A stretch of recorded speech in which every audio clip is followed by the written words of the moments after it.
É tempo de mais um Visto de Fora. Bem-vindos a todos. Olá, bom dia. Bom dia, Olivier, bom dia, Begonha, bom dia, Teresa. Neste Visto de Fora inauguramos oficialmente a época dos Santos Populares, com as festas de Santo António, e pergunto-vos, foram para a festa? Olivier? Eu sim. A cara do Olivier, que vocês não estão a vê-lo. Bastante, até às 4 da manhã, foi algo bastante puxado. Eu estava em grande forma, ainda continuo em forma e, portanto, eu adorei. Foi algo maravilhoso.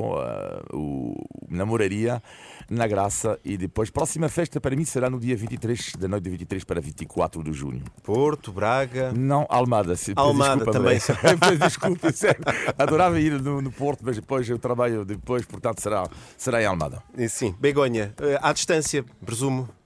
Mas Claro. tens memórias e seguramente muito boas memórias das festas de Santo António, do tempo em que... Com certeza, vivias em Lisboa. Este ano non puden estar presente no Santo Antonio, na noite de Santo Antonio, como xa di semana pasada, mas, oia, eu comín sardiñas e eu fui até Alfama, porque eu non poso pasar un ano sin ir a Alfama, sin ir aos arraiais e participar dos arraiais, danzar, comer as sardiñas, o xourizo, en fin, as bifanas. E a verdade é que este ano o que vin, estive no fin de semana, antes de vir cá a Vigo, e o que vin foi moita animação, e há unha coisa que me sorprende moito, non sei o que xa o Olivier. Primeiro, que cada vez está máis bonito, é dizer, non perdeu a autenticidade, porque realmente os agaiais non perderan a autenticidade, mas cada vez están mellor compostiños, non é? Mais xiros, e cada vez vexo máis persoas de fora, de moitos países, mesmo a querer pasar uns días en Lisboa e aproveitar e disfrutar das festas de Santo António. Non ollaste e non viste que había moitos estranxeiros, Olivier? Sim, demasiados, não estou a brincar. Mas... Demasiados? mas isto poderíamos falar, isto, outra questão isto, mas enfim, mas é uma grande... Mas grande. Há aqui um ponto que associado aqui à festa dos Santos Populares, em particular esta de Santo António, é que um dos assuntos do dia seguinte foi a marcha vencedora e vermos muitos diretos nas televisões sobre a marcha vencedora. Este ano foi o bairro da Bica, o que não deixa de ser simbólico, uma vez que ao longo do tempo várias coletividades daquele bairro foram despejadas por causa da especulação imobiliária. Olivier, é também uma forma de chamar a atenção para este problema que afeta não apenas o centro histórico de Lisboa, os bairros tradicionais, mas também estas zonas mais pitorescas, mais tradicionais de muitas cidades em Portugal.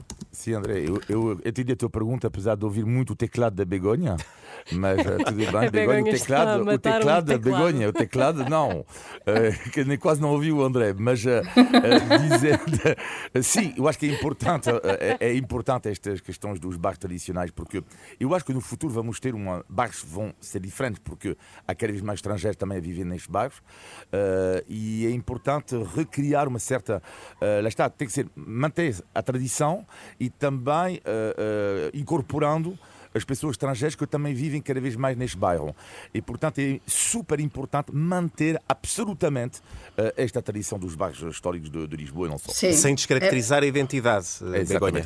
Iso é fundamental. Eu há moitos anos que falo disto, xa cando colaborábamos os correspondentes con Diario de Noticias na contracapa há anos, un dos artigos precisamente que escribín era Lisboa non percas a túa autenticidade. Estou a falar do ano 2017, 2018, cando comenzou en grande e en forza o turismo en Lisboa. Mas é verdade que o bairro da Bica é un dos bairros con máis castizos, podemos dizer, de Lisboa, mas tamén máis turísticos, con máis apartamentos turísticos e onde na noite de Santo Antonio máis se costuma sair, non é? Se dice que a noite de Santo Antonio en Alfama e na Bica, como tamén na Madragoa, son locais moito emblemáticos para celebrar esta noite tan especial e as festas de Santo Antonio. Mas sim, eu acho que a Cámara Municipal de Lisboa non debe descuidar estas coisas e se debe controlar e ter moito presente que unha coisa son os turistas e outra coisa son os moradores e que entre todos nós temos de equilibrar, não é? Pelo bem da cidade. Muito bem. Fechamos a primeira ronda deste Visto de Fora. É um programa da Renascença com a Euronet, a rede europeia de rádios. Euronet Plus. Avançamos para os temas europeus, numa semana marcada por mais um naufrágio de migrantes, com números trágicos. Pelo menos 78 pessoas morreram no mar Egeu, ao largo da Grécia. As atenções da Europa, por razões naturais, estão concentradas, muito concentradas, na guerra na Ucrânia, mas de repente aparecem estas notícias. A questão é, será que a Europa ainda está atenta e ainda se indigna o suficiente com episódios como este que aconteceu com os migrantes no mar Egeu, Olivia? Bem, eu acho que a primeira sensação de dizer para mim que não é uma tragédia. Uma tragédia para mim é algo que tu não podes fazer, não podes fazer nada. Não é uma tragédia, isto chama-se um escândalo. Portanto, não se faz rigorosamente nada. E uma coisa é os políticos do Estado rever a política migratória. Isto cabe a cada Estado, não é? E a União Europeia estabelecer isto. Outra coisa é deixar as pessoas morrer assim. Mas como é que isto é? Mas em que mundo é que nós estamos? Mas uma coisa é a resposta dos Estados, outra coisa, e que é também muito necessária, é a resposta comum. E aqui a União Europeia parece que continua a marcar muito passos. Mas isto é evidente que o direito marítimo vai ter que ser revisto, nomeadamente para o resgate dos migrantes do mar. Porque um direito internacional marítimo, quando foi criado, não havia tanto esta questão dos migrantes no mar. Não é? Sabemos que agora é algo complexo, porque a Frontex, que é a agência europeia de guarda fronteiras, disse que chamou chamou ajuda, depois que o barco não quis, depois que as autoridades gregas foram alertadas, mas que não fizeram nada. Ou seja, vê-se claramente que ali ninguém sabe ao certo o que fazer. Mas resultado, pessoas morrem no mar. Mas até que ponto vamos chegar a isso? Por isso eu digo, muito mais que uma tragédia, é um escândalo absoluto. Para mim, a única solução que eu vejo, porque a demagogia, vimos a senhora Meloni na Itália, demagogia no seu esplendor.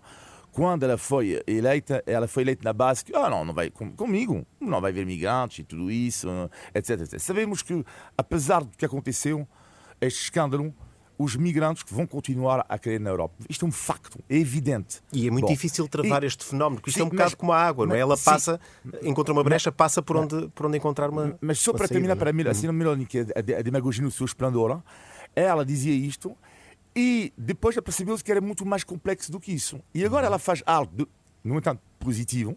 Ela fez algo positivo, esteve na Tunísia. Sim, para ajudar a Tunísia a nível económico, para absolutamente, com garantias do FMI, para a Tunísia não cair ao nível económico, não é? Para que as pessoas não tenham a tentação também de sair com número, em número grande. Isto é que é uma política interessante, em vez de entrar a demagogia anti-imigrante. Begonha, continuamos a assistir a este o Olivier não gostou de lhe chamar tragédia, um escândalo. Continua na Europa a faltar uma resposta comum a esta crise, a estes episódios que volta e meia nos vão surpreendendo ou nem por isso? Sí, sin dúvida. Tragedia, escándalo. Falta uma política europeia para acelerar medidas que frenen este tipo de escándalos ou tragedia. Porque estes números o dicen todo. 750 persoas ian neste barco pesqueiro. Desas 750 persoas, e que estes dados debemos lembrar e pôr sobre a mesa, morreran, en principio, encontráronse os corpos de 78 e só 104 foran rescatadas con vida. Que aconteceu con os outros?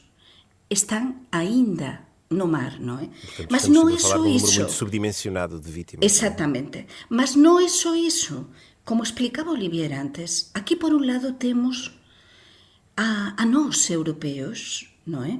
A olhar para outro lado. Que aconteceu nesa costa, perto do porto de Kalamata, no sul da Grecia, no Mar Xónico, nesa maravilla de Mar Xónico? Que aconteceu? Ese barco ligaran desde o barco para pedir axuda. O capitán fuxiu. E depois todos se culpan, uns aos outros. As autoridades costeiras gregas a dizer que ligaran non sei quantas veces e que dixeran que non precisaban de axuda. E no barco, coitados dos migrantes, a falar e a dizer que sí que precisaban de axuda. E para iso temos un Frontex. Realmente non podemos estar a ollar para outro lado cando há 750 persoas a encher un barco destas características e todos neste momento a se culpabilizar e a dizer non foi culpa miña, non é? Mas os mortos e as mortes lá están. E depois temos aqui, corrijam-me se entenderem diferente, uma eventual diferença de forma de olhar e de tratamento. Nós temos aqui uma guerra à porta que há mais de um ano trouxe uma vaga imensa de refugiados para vários Estados-membros da União Europeia, a guerra na Ucrânia, e a União Europeia foi muito célere na integração, muito célere na abertura de fronteiras. Continuamos a olhar os migrantes e refugiados de forma diferente em função da sua origem, da sua etnia. Continuamos a cometer vamos chamar-lhe assim, este pecado, Olivier. Não sei se é um pecado, é uma questão também de políticas migratórias. Eu nunca não sou escandalizado quando existem políticas migratórias. Nós também não podemos ser completamente ingênuos. Existem também problemas em relação a nível europeu, em relação a uma imigração que não é controlada. Mas também temos que ser sensíveis e, sobretudo, a partir do momento que se adopte uma posição comum na Europa, como repito, tem que se adoptar uma posição comum de resgate e, sobretudo, nós que damos às vezes lições de moral, aliás, a outros países do mundo sobre o que é a democracia, o que é o respeito do outro, lá temos uma prova que às vezes é preciso ter algum cuidado com as lições de moral. No, e depois que, neste caso, tu dicías agora, un momento, e continuo o fío do que estabas a dizer, e é que nos coordinar para como que se faz ese resgate, non é? Nos temos, a nivel europeo, temos Frontex, e, sobre todo, eu poño caso, por exemplo, a quantidade de migrantes que sean as Canarias. É dizer, nun caso destes, cando há un barco que acontece o que aconteceu, non é? Que fica no fundo do océano, o que está a pedir, ou neste caso do mar, que está a pedir axuda, se tende a ir a axudar a estas persoas, porque são persoas, sexan da orixen que sexa.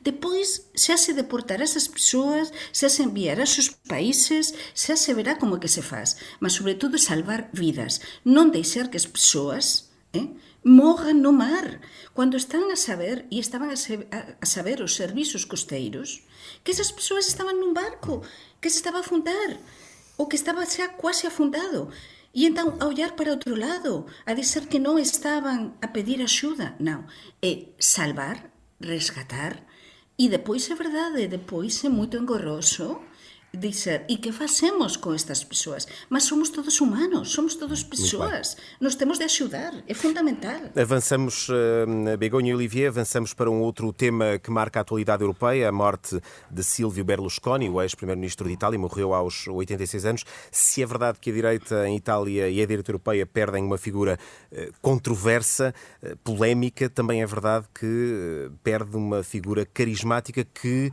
no caso de Itália, conseguiu devolver o poder aos conservadores, mas, mais importante provavelmente, Olivier, estancar a implosão dos partidos tradicionais. Sim, eu diria que Berlusconi é a figura política italiana mais importante dos últimos 30 anos. O que é fascinante nele, eu acho que eu diria duas coisas. Primeiro, ele reflete, na minha opinião, a questão italiana, que os italianos têm uma aversão total do poder do Estado. A ideia dele é o Estado é como uma empresa. E ele vai dar esta mentalidade que já tinha um pouco os italianos, que é esta ideia que tem uma grande parte dos italianos. Isto é por causa do Berlusconi. Mas eu diria, para mim, que o Berlusconi, para mim, é o cume do chamado populismo, e o legado dele, que para mim não é um legado positivo, mas que é o legado dele, é que ele fez, eu diria, o primeiro homem político europeu que fez quebrar a barreira entre o centro-direita e a extrema-direita. E isto é inacreditável, que é, por exemplo, na Itália, Meloni governa com o centro-direita italiano. Eu vi a notícia hoje que a Finlândia, os conservadores da Finlândia chegaram a um acordo com a extrema-direita. Vamos ver em Espanha. O que é que vai fazer o PP com o partido do Vox? Era inimaginável, há 20 anos atrás. Um PP aliar-se eventualmente com o Vox para formar um governo. E, ora, Berlusconi conseguiu isto inacreditável, que é, qual é a barreira entre a centro-direita e a extrema-direita. Qual é a barreira? E lá os finlandeses, eu ouvi hoje, os conservadores finlandeses diziam o quê? Parecia o Berlusconi a falar que era mas chegamos ao acordo porque de facto discordamos de alguns pontos, mas temos pontos em comum. Olha, mas isto era um discurso. Eu que fui educado pela direita social em França, estou a falar da educação que recebi, se me permitem falar disto, mas a minha família, que era do centro-direita, nunca na vida, mas é que nunca teriam pactuado com a extrema-direita. Hoje em dia, esta vergonha, seja em Espanha, vamos ver em Portugal, mas que é na Finlândia e na Itália, esta vergonha ela desapareceu e para isto, Berlusconi está de parabéns, felizmente ou infelizmente, cada um terá a sua opinião. Begonha. E depois é a personalidade dele, além de tudo o que acaba de dizer Olivier, é o pai, ou foi o pai, do populismo atual na Europa. Como disse Olivier, há 20 anos ninguém podia imaginar o que aconteceria 20 anos depois nos diferentes países, não só na Europa, também em muitos países, como aconteceu nos Estados Unidos com o anterior presidente dos Estados Unidos. Mas realmente o Berlusconi criou um estilo próprio e inconfundível e foi realmente um animal político que soube, dizia que não era político, mas era mais político do que ninguém, que soube perfeitamente utilizar os seus mídia, porque era proprietário dum dos grandes imperios da comunicação na Europa, não é? Que até tem também bastantes mídia na Espanha, com os tentáculos de poder impressionantes, e ele manexou todo isso, o mundo do futebol, o mundo da comunicação, para conseguir os seus próprios objetivos pessoais que o levaram até ser primeiro-ministro italiano em várias ocasiões. E depois que tem muitos detratores, mas também continua a ter, como se viu no seu funeral, muitos defensores. Era uma pessoa que não deixava ninguém indiferente, desde a sua maquilhagem, os seus escândalos sexuais, as suas amizades, não é, com o Gaddafi, mas também teve amizades com governantes, lembremos aqui,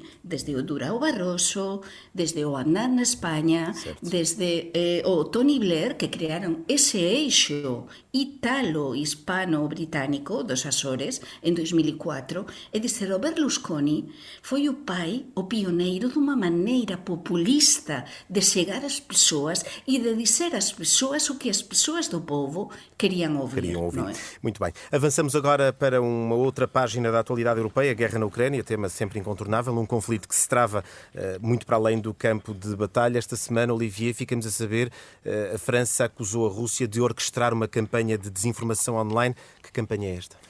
Isto é impressionante porque, de facto, não se trata de sites pirateados. Tratam-se é muito mais elaborado do que isso. Por exemplo, vamos imaginar um jornal como Le Monde.fr, é um outro site, Le Monde.lr, não é, por exemplo, e lá há links sobre artigos reais do Le Monde, mas há um artigo ou dois que são falsos.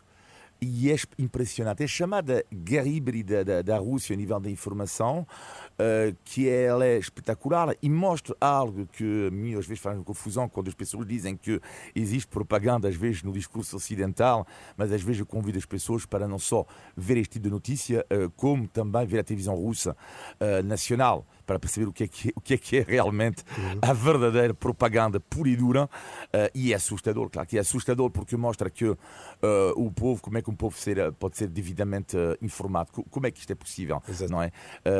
E isto de facto é assustador. Begonha, que consequências é que este tipo de conflito, guerra híbrida, desinformação, pode estar a ter nas opiniões públicas? Sim, está a ter primeiro porque estamos numa fase da guerra da Ucrânia, como dizíamos semana pasada, numa nova fase na que os ucranianos non están a comunicar moito, porque eles o que queren agora, e eu percebo perfeitamente, é avanzar, non é? É tentar gañar posições e están a apostar pela discreção. E por outro lado temos a Rússia que está a comunicar aparentemente moito máis, que está infiltrado, atenção, os serviços também russos e muitas pessoas próximas ao Kremlin nas redes sociais, porque o papel das redes sociais neste momento é muito importante, e até eu conheço algumas pessoas em Espanha, já falamos sobre isto no passado, que acontece também em Portugal, que até defendem muitíssimo o lado russo, por estas fake news e por esta falsa informação, muitas vezes, que vem do lado de culpabilizar a Ucrânia e desculpabilizar a Rússia e tentar tirar o objetivo do que realmente é importante, o foco importante, que a Ucrânia foi invadida e que a Ucrânia se tem de defender. Mas é verdade que aparece e há pessoas cada vez mais, até no outro dia eu falava com uma amiga minha cá em Vigo, que ela dizia, não, mas pronto, mas os russos também têm-se de defender. Como? Vamos ter de avançar, Begonha, vamos ter de avançar então nesta revista pelos assuntos da semana. Está então dada a volta aos temas europeus neste Visto Fora, programa da Renascença em parceria com a Euronet.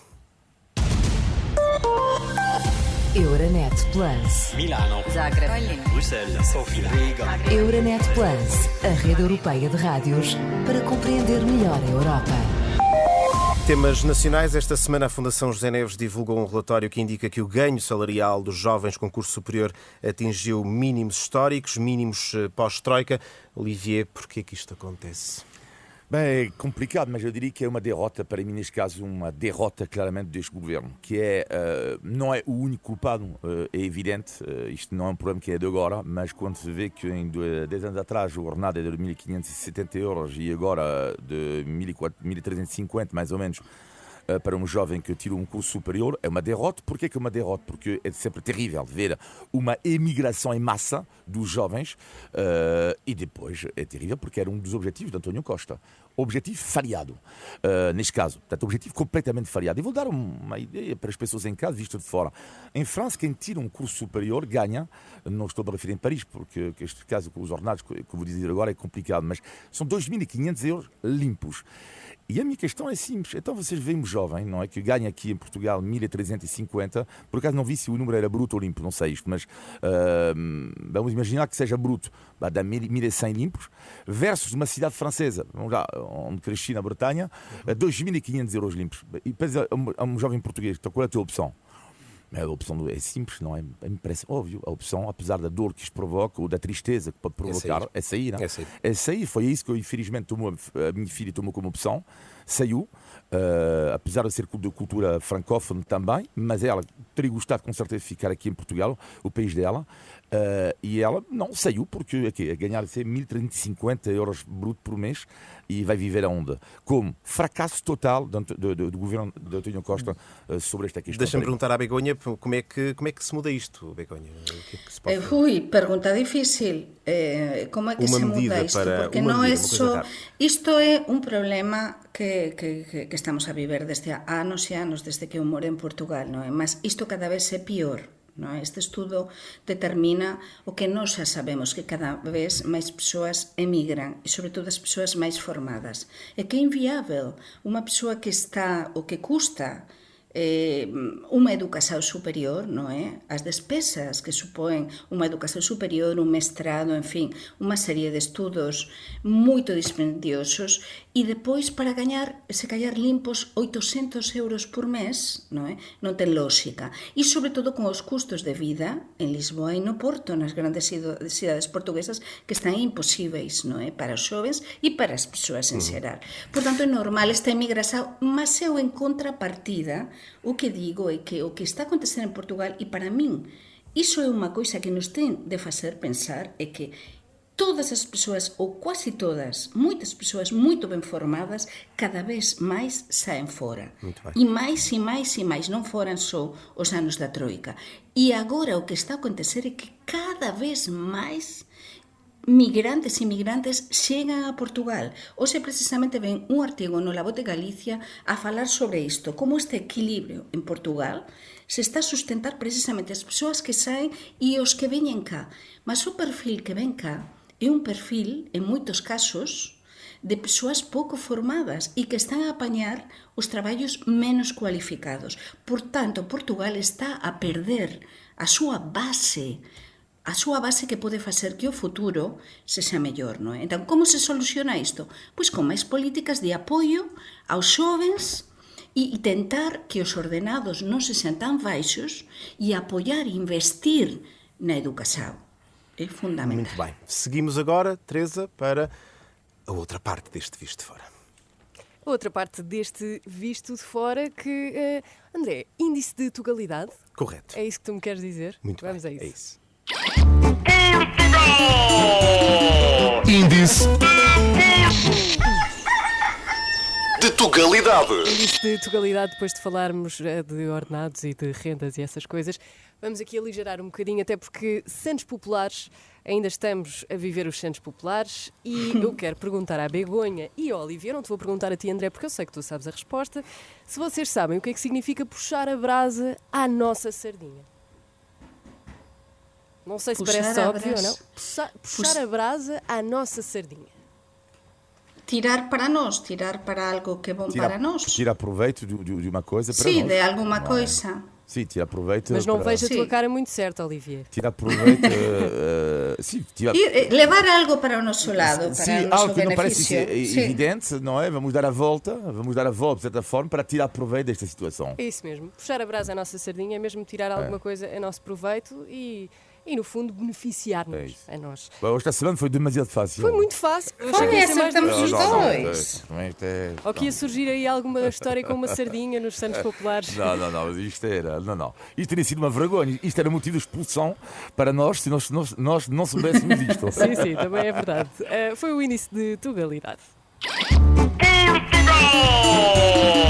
Índice de tugalidade.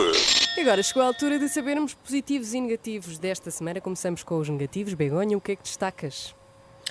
Falábamos das sardiñas e non estaríamos en Portugal se non falásemos de greves, non é?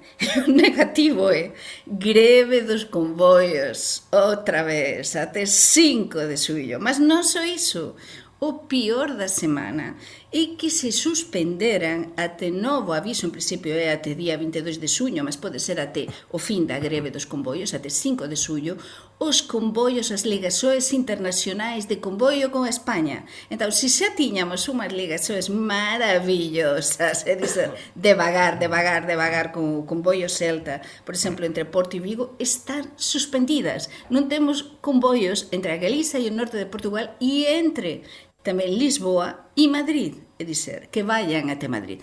Señores, en que país vivemos? Entón, acho que isto merece un pior da semana, non? Isto tende-se procurar unha solución, sin dúvida. Olivier? Bem, para mim, o pior da semana é a falta de enquadramento da imigração em Portugal e falo disto porque nos Santos Populares não é, verifiquei algo que eu já sabia, mas que é a quantidade de imigrantes que há do Nepal, do Bangladesh e da Índia. Fiquei impressionado com o número de pessoas assim nas ruas de Lisboa, não me choque. Mas quando dizes falta de enquadramento, o que é que queres dizer? Ou seja, seria importante que o Estado saiba, lá está, do domínio da língua, que dos direitos deles, dos direitos e dos deveres deles. Ou seja, nunca é positivo quando alguém vem num país e há uma migração que não está legalizada ou que não está enquadrada, que não está ajudada. Eu sinto isto cada vez mais. E um dia este problema vai explodir. Hein? E isto é algo do meu receio que é, claro, temos que aceitar imigrantes, claro, faz parte da riqueza de um país, mas também não podemos olhar isto de forma cega. E a sensação que eu tenho, e por isso que é o negativo da semana, é olhar para isto, este fenómeno, por parte do governo, de forma completamente cega. Vocês vêm, não estão legalizados, não têm contrato de trabalho, não têm direitos, não têm deveres. E depois, logo um dia, iremos tratar disto. Para mim, é o negativo da semana. Muito bem, vamos então aos positivos da semana. Begonha, o que é que nos contas?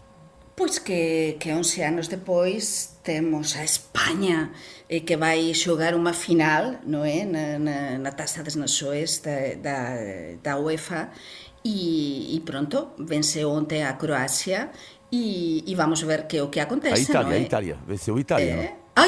Exatamente, venceu a Italia, desculpen, vai xogar exactamente, acá temos a Olivier, mas realmente vemos que para min isto supoe outra vez ver a España no topo, non é? Ainda que non sexa o grande torneio, mas é un torneio que pronto ten prestixio, non é? A ver que acontece. E o meu positivo da semana, para mim, porque tenho andado desde há uma semana a andar mais perto de Cascais, então São João, São Pedro do Estoril. Aliás, vou lá agora, novamente, depois do programa, e fascina-me, eu que sou da margem sul, fascina-me, mas isto não é só em Portugal, mas estamos aqui em Portugal agora, fascina-me as diferenças culturais entre pessoas que vivem a 30 km de distância. É loucura. Ou seja, entre Almada e Cascais, São João, São Pedro, são mais ou menos 30 km. Olha, roupas, atitudes, hábitos de leitura, hábitos de consumo, fenomenal. Um lado foi desenvolvido por pescadores e o outro não é? Exatamente, mas é fenomenal.